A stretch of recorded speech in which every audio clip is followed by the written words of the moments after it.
আজকে ইনায়ার 1.5 মাস ওর টিকা দেওয়ার জন্য নিয়ে যাব, তাই সকাল সকাল ওকে রেডি করলাম। এখন আমরা যাব টিকা দিতে। ইনায়ার বাবা সকাল থেকে ওইখানেই আছে, ও 8টা বাজে ওইখানে যায়। আমরা এখানে আসার কিছুক্ষণ পরই ইনায়া ঘুমায় পড়ছিল। আমার একটু ভিডিও করতে দেখলেই হয়েছে, এতটা রাইগা যায় কেন যে। তো টিকা দিতে এসে দেখি যে এখানে প্রচুর ভিড়, আর এই ভিড়ের মধ্যে এতক্ষণ থাকা সম্ভব না। ও বললো বাসায় চলে যেতে আমাদেরকে, ভিড় কমলে ও আমাদেরকে ফোন দিবে, তখন আবার আসবো।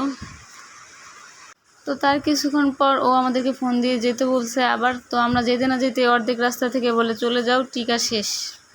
তাই আমরা আবার ওই দিনই 3টার দিকে রওনা দিই জিরাবতে PMK মেডিকেলে। তো ওইখানে যাওয়ার সময় আমরা একবার খোঁজ নিয়ে যাইনি, এর জন্য যাওয়ার পর জানতে পারি যে ওইখানে নাকি টিকা শুধু রবিবারে বন্ধ থাকে, এছাড়া যে কোনো সময় খোলা থাকে। এর জন্য আমরা আবার বাসায় চলে যাই। এই নিয়ে 3বার হলো আমরা ইনায়াকে নিয়ে যাওয়ার পর আবার রিটার্ন বাসায় আসতে হলো। কালকে সকাল সকাল 10টার দিকে আমরা PMK হসপিটালে আবার যাব টিকা দিতে ইনায়াকে। পরের দিন সকালে ও যাবে ব্যাংকে কাজে। ওকে আমি রাতেই বলে রাখছিলাম যে আমি আর সানজিদা আমরা দুইজনই পারবো ইনায়াকে নিয়ে টিকা দিতে। এর জন্য ও চলে যাচ্ছে সকাল সকাল, নয় দেবা ও যেত আমাদের সাথে। আমার সাথে সাথে লুসিও আসছে এখানে ওকে বিদায় দেওয়ার জন্য। আর ও আমাকে কোনো দায়িত্ব দিলে আমি চেষ্টা করি ওইটাকে একদম ভুল ছাড়া একদম ঠিকঠাক মতো করার জন্য। ও বেরিয়ে যাওয়ার পর আমরাও বেরিয়ে যাই। এখানে যাওয়ার আগে ইনায়া কান্না করা শুরু করছে।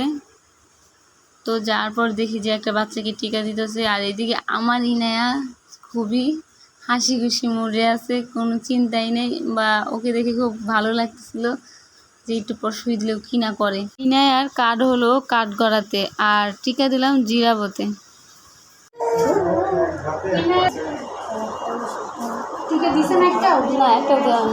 টিকা দিয়ে বের হওয়ার সময় একটা মহিলা বলতেছিল এত ছোট বাচ্চারা আসছে টিকা দেওয়ার জন্য, এর মা কোথায়? তখন বললাম আমি। মহিলা তো অবাক, যেখানে আমি নিজেই সুই দিতে ভয় পাই, আর ওইখানে আমার মেয়েকে আমার সামনে টিকা দিবে, এটা একদম আমি দেখতেই পারবো না। ওর আগে আমার চোখেই পানি চলে আসছে, এর জন্য আমি বাইরে এসে দাঁড়িয়ে থাকি। তারপর ওর কান্নার আওয়াজ আসতেছে। তো ইনার টিকা দেওয়া শেষ, আমরা এখন বাসায় চলে যাচ্ছি। আসার সময় ইনার রিসিভিং টাওয়াল আর ছোট একটা রুমাল অটোতে মনের ভুলে ফেলে আসি। আর যেহেতু ওরে বলছি সমস্যা নেই আমি পারবো, তুমি চিন্তা করো না, তার মানে কিছু তো ভুল হবেই। এমনিতেই ও ছোটো, আর ওর কান্না আর এগুলো দেখলে আমার আরও খারাপ লাগে। বাসায় আসার অনেকক্ষণ পর ইনায়া অনেক কান্না করে, কোনোভাবেই থামানো যাইতেছিল না ওরে। তারপর সবাই বলল আমাকে এজ নাপা ওষুধটা খাওয়ানোর জন্য। এটা খাওয়ালে টিকা দিলে নাকি ব্যথা বা জ্বর আসলে অনেকটাই কমে যায়। তারপর ও অনুমতি দিলে ওষুধটা আমি আনতে যাই, আর ভালোভাবে দেখে নিই যে কতটুকু পরিমাণের খাওয়ানো লাগবে। একদিকে ভয়ে আছি এগুলো পারবো কিনা ঠিকঠাক মতো, আরেকদিকে ইনায়ের কান্না থামছেই না।